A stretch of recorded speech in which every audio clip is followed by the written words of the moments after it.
Sur l'endroit du dos gauche, tracez à la craie la ligne de passepoil. Surfilez le bas du passepoil dos. Épinglez le passepoil endroit contre endroit en vous aidant des crans qui se positionnent de part et d'autre de la ligne de passepoil. Retracez vos crans pour qu'ils soient bien visibles. Positionnez le rabat endroit contre endroit, puis le coudre à 0,5 cm et crantez les angles.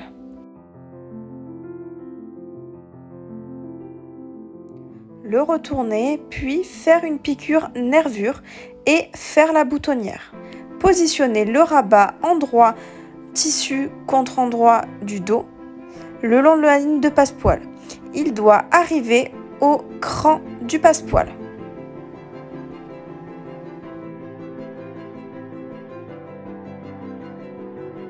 Sur l'endroit d'un des fonds de poche dos, tracez votre ligne de passepoil. Puis venir positionner le fond de poche envers contre endroit en positionnant bien le bout de la ligne de passepoil sur les crans du passepoil.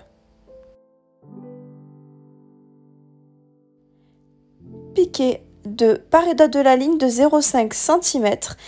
Vérifiez l'écart entre les deux lignes qui doit être de 1 cm. Tracez à chaque extrémité de couture des petits triangles, puis fendre la ligne de passepoil pour ouvrir en respectant bien les petits triangles qui ont été faits précédemment. Le faire de l'autre côté également.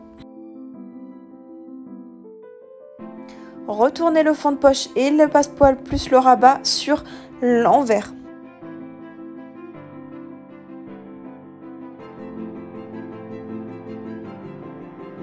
Bien aplatir le rabat et puis former le passepoil qui doit remplir le trou. Puis venir piquer sur les petits triangles afin de maintenir l'ouverture. Faire pareil de l'autre côté. Surfiler le bas de la propreté dos, puis assembler envers contre envers la propreté dos sur le fond de poche. Maintenir la propreté dos en faisant 2 piqûres de maintien en haut et en bas, puis venir positionner envers contre envers le fond de poche sur l'autre fond de poche. Coudre à 1 cm et surfiler. Il faudra faire une piqûre de maintien au niveau de la taille.